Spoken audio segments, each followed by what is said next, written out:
What's up, everybody, and welcome back to the Road to Glory, episode number 7 of Evolution Everton, where I'm very optimistic for some very good evolutions for my very good Everton players, or at least turn them into very good Everton players in this video, because we've got the first promo of the year drops in exactly 10 minutes time in real life. Probably quicker for you guys because there's going to be some cuts in this intro. But before we jump into Cornerstones, it is called, we are jumping into the early access elimination finale tournament, where I am straight into round one. Again, dabbling with some different stuff, testing some new teams out, and just about getting caught offside in the first minute.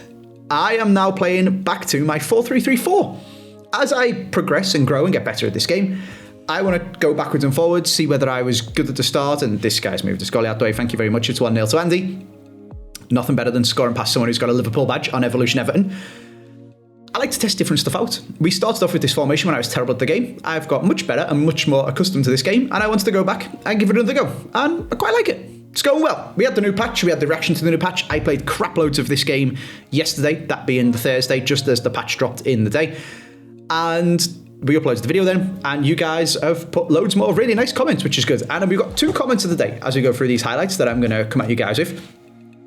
The first one, the top comment, is from R. Miller, who says, Andy, mate, anyone that's criticising how you run your Road to Glory isn't a real fan. Personally, as long as you're enjoying uploading these videos, I'm going to enjoy watching them. So, R. Miller, thank you so much, mate. And I think a lot of people have echoed that sentiment in the comment section as well. You guys are all legends. But, and that's not to say that Pietro, who I'm about to give comments of the day to, Pietro is also a legend, because I think this is a very valid point too.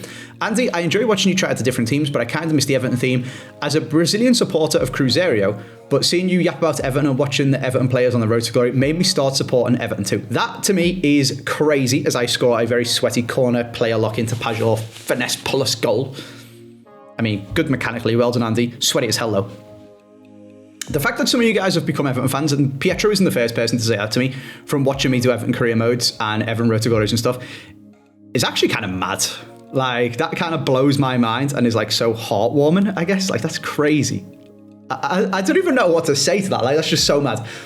And then basically Pietro goes on to say that he loves the Road to Glory anyway, but we feel like there should be some Everton cards in there. I'm giving a little bit of a too long, didn't read it. It was quite a long comment. The emotional connection, me getting excited in the last episode when Dewsbury Hall scored, stuff like that. And you know what? I think Pietro's right. And I do agree with him. And I think as we start to get, for example, mail and roll, he, I believe, at least I hope, is going to just be a staple of this team, just a mainstay. We obviously have to wait 4 days. I have collected the second part, don't worry, so we're halfway through it and it's ticking along again. He seems decent enough to just go straight into the team. And we have got some new EVOs as well, as I don't concede because Tim Howard is class. We've got some new EVOs, like passing boost ones. We've got some shooting boost ones. There's hopefully going to be a really good EVO that drops today with Cornerstones. The game isn't out has basically been my logic for my approach to it so far. This is episode 7 of the Road to Glory. I appreciate that, but the game only came out today, which is kind of mad. Shout out to me, granted the Road to Glory. But basically, I've just been enjoying trying to get used to the game, and we haven't had any EVOs that have made any of the players even remotely good enough to be able to cope with all of the sweats that are on this game in these early access tournaments and stuff. And once roll's done, we will, and he'll be able to go into the team. And hopefully we're going to get some more, and we can make Dewsbury Hall a very good, solid centre mid that's going to start. And I'd love to start EVO on a Branthwaite and get a really usable Jared Branthwaite again. We haven't had an EVO that can really do that yet. And defending's hard enough on this game without hamstringing myself using a 76 or whatever he is rated Jared Branthwaite. So that's the logic I've had there. I'm glad you guys have good comments from both sides, because I don't think there is a particular right answer, and I don't want you to just be fanboy and saying, we love you, Andy. I mean, I feel free, but that's not what the Road to Glory is about. You know, I like your guys' actual opinions. But anyway, now that we're through that, as we concede I'm going to say really good finish from Kimmich and a really good use of the double tapped passes, but also a little bit frustrating because I feel like I marked that quite well. And this is what I'm saying, like, it's hard enough to stop people scoring at times. And I did get a little bit frustrated with this game, I can't lie, yesterday. But I kind of have to have words with myself and again say, Andy, the game's not out and you've played like 60 games of it. You're on episode 7 of the Road to Glory. Just relax, mate, you know? And I was getting frustrated, and people were parking the bus loads in Div 6 and stuff. And I've seen people sharing their opinions on the EA subreddit and whatnot about defending's terrible, defending's great, this game's awful, this game's great. We haven't had enough time to judge it, really. And I definitely do think there's going to be abusable things that people are always going to do, stupidly boring meta things that people are going to do, but that doesn't mean I have to do them, and it doesn't mean I have to engage with them people, and I'm sure it's going to happen in FUT Champs and stuff with people like just parking the bus 4-2-1-3, but when you're not doing that, this game's really fun, and I really enjoy making these videos. So let's get cracking, and let's show you the rest of the highlights from this game, where we're off to a good start, 2-1 at half-time. Now, one thing that is super OP on this game, actually, that could do with a little bit of adjusting, because defending's so hard and players are so agile, is kick-off goals. But that is a ridiculous tackle from this guy's. Lone Saliba, you guys probably seen from his team. He had loads of loans in his squad. I respect it. He's trying to win the harder version of this knockout tournament. Now, here's a dodgy bit of defending from me, and I'm going to... First of all, what a touch and what a finish by Lionel Messi. I do quite like that Messi is used well on this game. It's back to 2-2. And as we go through more of these highlights, and this guy plays some quick passing with Harry Kane into Messi and skins my defence over and over and over, and it's into Kane, and he's turning, and I'm trying to tackle, and that's maybe one of the things that people got a bit of a gripe about. Something I've changed, and I will show you guys, is my right stick switch sensitivity, I'm going to say. There's an option where you can make it 10, and it will always go to the player you actually pointed at, or you can make it 1, and it'll basically just EA do it for you, but you're using the right stick to switch, like pressing L1. And basically, the higher the number is, the more it listens to what you want with your switching. I thought I was quite good at pointing the stick at who I wanted, so I put it quite high. Turns out, when I turned it back down to 2, it does what I wanted in my brain to happen a lot more, and apparently I wasn't executing it at all, as I score a bit of a stinky goal with Pajor. Tried to go for the low driven with Pina, somehow bounced across to Pajor. She's got finesse plus, she's absolutely class. Yeah, basically I'm not as good at aiming the right stick switching as I thought I was, and actually letting EA have a bit of input to it made it much better when I turned it back down to 2. I was struggling with it for some of this guy's goals, as you can see. That was a bit frustrating, kind of tackled him manually there, but we're back to 3-3. And after a little bit of well-timed through balling with some player lock into Pajor, I was watching across the defensive line and seen his left back playing me on. I baited him with the player lock there, squared it to Totti and banged it into the bottom corner. We're back in front in this game. Another nice little player lock run from our new queen Pajor, and then some saucy little dribbling to dodge that and smash it near post because we moved the goalie. It's now 5-4 in the 87th minute. Another one from our queen makes it 6, and for some reason he quit when the game was about to finish anyway. We've won the first round. Now, content drops in literally 1 minute, so we're going to skip the highlights of the second game. I went through 4-3, and we're into the semi-finals. This is where a bit of my frustration comes in with this. Obviously, this expires in 25 seconds. I've had a very busy day today on Friday. This came out at 6 p.m. on Thursday night. I was not about to film and play and stuff on Thursday night, and I've had a very busy Friday with meetings and stuff and not been able to jump on. I managed to get 2 of the games done, and it's gone. And I don't really understand why. We had the entirety of early access to win entry into this tournament. And I got some stuff from doing it. Like, I got this badge, which I think the badges are kind of lame anyway. And it's gone forever. I don't really understand that logic from EA. You know, like, I'll praise the game when I'll praise the game when I think it's deserved of praise. And I've been having a lot of fun playing this game, but that just doesn't make any sense to me. I'm going to be honest with you. You had to have the game early to qualify for it. I don't know why they didn't just have a few runs of this tournament for the winners through the weekend. And as we've just refreshed Ultimate Team to get the Cornerstone stuff to come up, basically anyone who couldn't play Thursday night and then had work on Friday couldn't play in the finale tournament. Why not just have it Friday, Saturday, Sunday as well? It's not like anyone could get in extra because you had to have won the one in early access. I don't know. Anyway, that was weird. We didn't win it. We got that badge. It's cool. Whatever. I just quite liked competing against the good people and trying to get better at this game. Cornerstones has arrived. A campaign celebrating the players who are true heartbeat of their clubs. Whether it's a dependable leader, a pivotal long-term signing, so this is the little angle that EA have gone to get some people into, or a young talent stepping up to take center stage, every team is built on its cornerstones. These special player items feature enhanced club chemistry. Oh, interesting. Making them the central pillars of your Ultimate Team. So I'm hoping, because EA are talking about the lower power curve and stuff, I'm hoping one of the biggest things they've done is just boost the chem and not really boosted the cards too much. Like I can already see a Valverde 89 and a Cole Palmer 88, Bruno Fernandes 88, Renard 86, Ansu Martinez, Zubamendi, and Nagbe.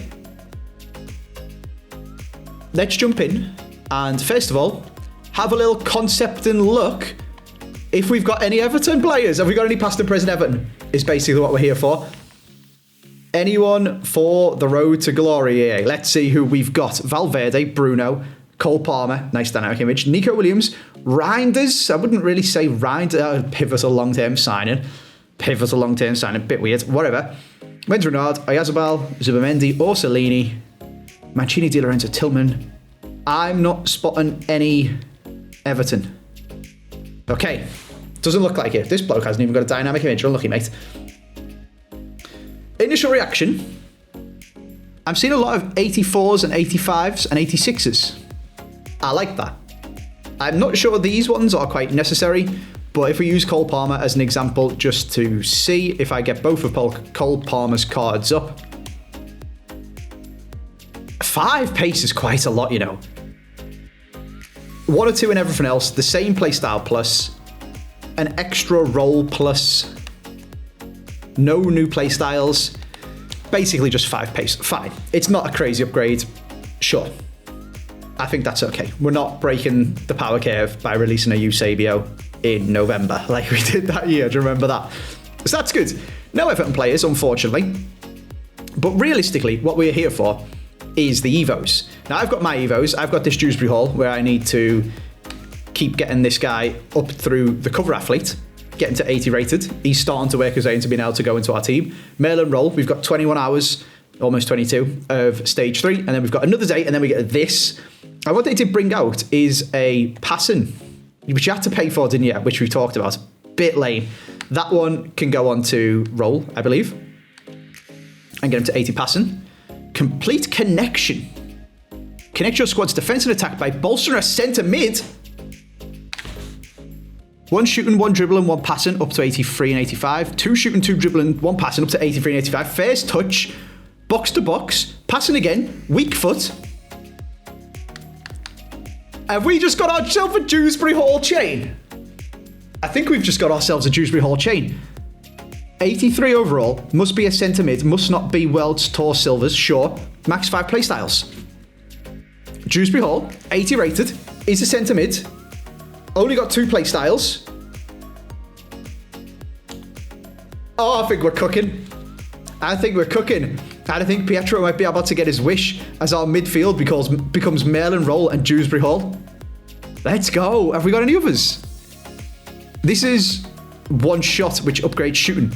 It's shooting with a max overall of 82. So there could be some sort of chain combo here where we get Dewsbury Hall up to 76 shooting before we put him into complete connection and get him even more shooting. I'm liking it. Anything else? Relentless pressure. Oh, well, Dewsbury Hall, would you like a relentless playstyle, mate? I think you would. All right. Now we're talking. There we go. The game's out. We're getting some Everton players into the team. We've got this badge thing that I can show you guys and we can put on someone if we really want to, but I personally think they look horrendous. But I mean, we could flex it on someone if we really wanted to, just because, woo, look at me, I won the early access tournament thing to get into the finale one. I think they're a bit dead. But I guess the blue might go with Dewsbury Hall's card. We'll see. Let me know what you think of that down in the comment section. Oh, I like that with the little exclamation mark telling you it expires soon. I mean, I have a few Team of the Weeks. Did I pack or purchase this over the I bought her? Yeah, I mean, if Everton get a Team of the Week, I will 100% be whacking that on. But we unfortunately, Ornella Vinola and bagging a hat-trick at Anfield was the week before the game come out, and Jack Grealish's Player of the Month was the week before the game come out. So we've missed the boat with them two, unfortunately. We've dropped an absolute stinker in the cup against Wolves, hoping for a huge performance on Monday night against West Ham, but that would mean this would just about still be out, I think, if we got an inform on Wednesday, but you don't usually get informs from Monday games. Okay. We might need to just sack that off. It's fine. I like this. I do like this. Roll's not going to be able to go. Roll might be. Oh my god, Roll could maybe go into it as well. Wait a second. Hang about, Andy. Wait, it's probably going to be wasted though. His shooting is going to be capped at 83. He's passing at 85. He's dribbling at 85. He's already going to have... Interesting. We could do it on Roll. I think we need to get both of these cards up on the screen and let you guys have a vote in the comment section. Give me a second. So a couple of passing prodigies and then a complete connection on Mail and Roll is 84 pace, 83 shooting, 83 passing, 83 dribbling, and you can obviously have Relentless and First Touch and all that sort of stuff on him as well.